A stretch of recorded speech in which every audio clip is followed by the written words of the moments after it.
서둘러서 될 일이 있고 안 될 일이 있다. 화재가 발생했다면 불길이 확산하기 전에 신속하게 진화해야 하겠지만 신중해야 할 일의 속도를 강조하다 보면 원하는 결과를 얻는 것은 고사하고 부작용만 발생한다. 보행기는 아기가 걷는 것을 도울 목적으로 개발되었지만 통계적으로 보행기를 사용한 아이가 자력으로 보행을 시작하는 시기는 그렇지 않은 아이보다 더 늦다고 한다. 보행기를 일찍 사용하면 충분히 발육되지 않은 아이의 관절에 무리가 올 수 있고 타력으로 걷는 데에 익숙해진 다리는 오히려 자력 보행에 장애를 초래한다는 것이다. 아이를 빨리 걷게 하겠다는 조급함이 가져오는 역효과이다. 손자병법에 100리를 급하게 달려가 승리를 얻으려 하면 상장군이 죽고 50리를 급하게 달려가 승리를 얻으려 하면 군사의 절반만이 이르게 된다는 말이 있다. 설익은 과일이 신맛을 내는 것처럼 전공을 세우려는 욕심에 군사를 급히 움직이는 장수에게 승리의 여신이 함께할 리 없다. 조선 왕조 500년 동안 지방을 거점으로 여러 차례 반란이 일어났으나 단 한 번도 성공한 적이 없었는데 일시 도성을 점령하고 새로운 왕을 옹립하여 성공 직전까지 갔던 단 한 번의 반란이 있었다. 이괄의 난이다. 결과론적인 말이지만 이괄이 거병을 서두르지 않았다면 역적으로 이름을 더럽히는 대신 창업의 주역이 되었을 것이다. 이괄은 선조 때 묵과에 급제한 뒤 형조 자랑 태안 군수 등을 지내면서 유능한 무인으로 성장하였고 글씨와 문장에도 뛰어나 당대 촉망받던 인물이었다. 이괄의 능력을 알아본 광해군은 그를 함경북도 병마절도사로 기용하여 당시 후금의 위협에 한시도 편할 날 없었던 북방의 방비를 맡기려 했는데 이괄은 임지로 떠나는 대신 광해군을 몰아내는 인조반정의 선봉장이 되어 능양군을 옹립하는 데 앞장섰다. 이괄은 반정에 큰 공이 있었음에도 그를 시기하는 권신들의 모략으로 정사공신 2등에 책록되어 겨우 한성부판윤에 제수되는 데 그쳤다. 이후 후금의 세력이 나날이 커지면서 국경 분쟁이 잦아지자 인조는 이에 대비하고자 이괄을 평안도 병마절도사로 임명하여 임지로 보냈다. 이괄은 다른 공신들과 달리 도성에서 밀려나 변방 근무를 하면서도 큰 불평 없이 국경의 성을 고치고 군량미를 모으며 병사들을 단련시키는 등 직책을 성실히 수행하였다. 묵묵하게 임무에 충실하던 이괄에게 반역의 굴레가 씌워지게 된 발단은 그의 아들 이전의 처신이었다. 이전은 지식층 인사들과 자주 왕래하며 자신이 공신에서 제외된 것에 불만을 토로하는 한편 반정 이전이나 이후나 정치문란이 다르지 않다고 빈번히 조정을 비판하였는데 이런 행태가 확대 왜곡되면서 이괄 부자가 반역을 꾀한다는 고변으로 이어졌다. 인조는 이괄이 평안도로 떠날 때 마차를 직접 밀어줄 정도로 신임했으므로 처음에는 반역을 믿지 않았으나 이괄과 사이가 좋지 않은 권신들이 연일 이괄의 체포를 주장하자 인조는 마지못해 조사를 허락하면서도 이괄의 아들만 압송하라고 명했다. 이괄은 억울한 마음에 치를 떨다가 아들을 압송하러 온 의금부도사와 선정관의 목을 베고 평안도에 주둔하던 조선군 최정예 병사 1만 2천 명을 이끌고 반란을 일으켰다. 반란군은 삽시간에 평안도 일대와 개성을 점령한 후 파죽지세로 도성을 향해 진격했고 인조는 급히 궁궐을 빠져나와 공주로 피신했다. 거병한 지 20일도 되지 않아 도성을 점령한 이괄은 도주하는 인조를 추격하지도 않고 광군의 반격에도 대비하지 않는 등 허술한 처신을 하였다.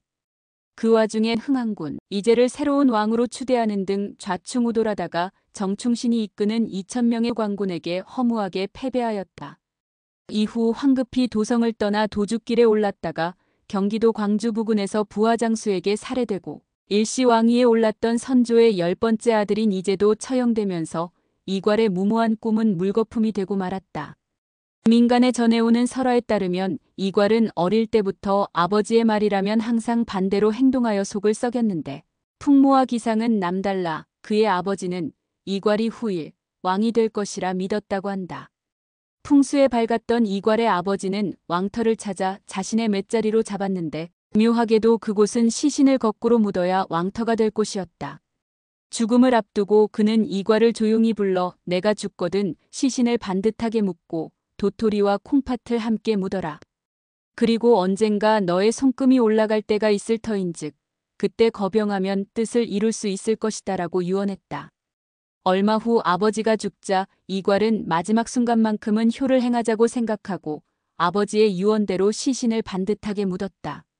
그리고는 손금이 올라갈 때를 기다렸는데 손금이 올라가지 않자 칼로 손금을 찢어 올리고 반란을 일으켰다. 나중에 관군이 이괄 아버지의 무덤을 파보니 시신이 거의 용이 되어 산으로 올라가고 있었고 그때 묻은 도토리와 콩팥 역시 군사가 되다가 죽어 있었다고 한다. 이괄의 아버지가 용으로 변신하고 있었다는 말이나 곡식이 사람으로 변한다는 따위의 말을 어느 누가 믿을까만 손금을 스스로 찢어 올렸다는 이야기는 이괄이 때를 기다리지 않고 성급히 군사를 일으켰음을 짐작하게 한다. 굳이 설득력 없는 민간의 허무맹랑한 이야기를 언급할 것도 없이 이괄의 조급한 성정이 그의 몸을 망쳤음은 두말할 나위도 없다. 격분한 상태에서 무작정 군사를 일으켜 패망한 이괄과는 달리 긴 안목으로 상황을 예측하고 때를 기다려 아무런 노고 없이 뜻한 바를 이룬 사례도 있다. 삼국지에서 조조의 위나라는 총나라와 오나라를 압도하는 국력을 가지고 있었는데 위나라가 이처럼 강국이 될 수 있었던 것은 당시 최대 군벌인 원소를 꺾은 관도대전이었다. 원소는 이 전투에서 10만 명의 대군을 거느리고도 1만 명의 조조군에게 패하여 분사했는데 이후 원담, 원희, 원상 등 세 아들이 그의 후계자 자리를 두고 이전 투구를 벌였다.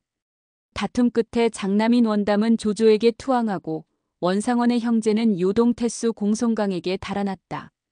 조조의 부하 장수들은 하나같이 원씨 형제를 추격하자고 목소리를 높였으나 조조는 이들의 주장을 조용히 물리치면서 우리 군사를 고단하게 움직일 필요 없이 기다리기만 하면 된다.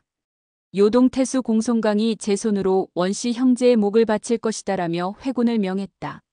얼마 지나지 않아 과연 요동태수 공송강이 조조의 말대로 원씨 형제의 목을 보내오자 모두가 조조의 안목에 감탄하며 어떻게 그것을 예측할 수 있었는지 궁금해했다. 조조는 크게 웃으며 공송강은 늘 원씨가 요동을 병탄하지 않을까 우려하고 있었다. 그런데 원씨 형제가 찾아오니 부쩍 그런 의심이 더 들었을 것이다. 만약 우리가 조급히 군사를 동원하여 공격했다면 그들은 우선 우리의 공격을 막아내려고 힘을 합쳐 저항했을 것이나 우리가 군사를 거두어 돌아가니 목전의 위험이 사라지게 되어 그들은 서로 등을 돌려 싸운 것이다. 내가 예측한 대로 일이 진행되었을 뿐이다라고 말했다. 전국책의 천리마라도 오래 달려 피곤한 뒤에는 평범한 말도 그보다 빨리 달릴 수 있고 맹분과 같은 뛰어난 용사라도 피곤해져서 힘이 빠지고 난 뒤에는 평범한 여자라도 그를 이길 수 있다는 말이 있다. 상대보다 약하더라도 서둘지 말고 기회를 기다리다 보면 상대를 제압할 때가 찾아온다는 말이다. 순자의 후발제인이라는 말도 있다. 뒤에 손을 써서 상대방을 제압한다는 뜻으로 적을 상대할 때 조급히 나서지 말고 한 걸음 양보하여 그 우열을 살핀 후에 약점을 공격하면 단번에 적을 제압할 수 있다는 말이다.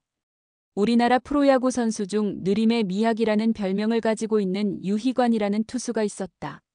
보통 프로야구에서 투수가 제 역할을 하려면 구속이 최소한 140km를 넘어야 하는데 이 선수가 던지는 볼의 평균 구속은 130km 정도에 불과했다.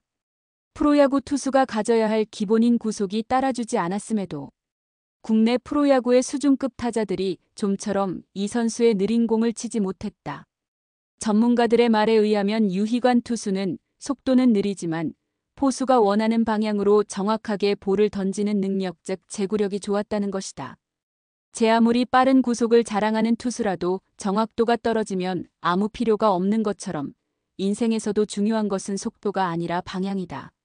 속도가 느리더라도 올바른 방향으로 가고 있다면 되돌아갈 필요는 없으나 속도가 빠르더라도 방향을 잘못 잡으면 출발점으로 되돌아가야 하니 인생 설계를 할 때에도 속도보다는 방향에 우선순위를 두어야 한다.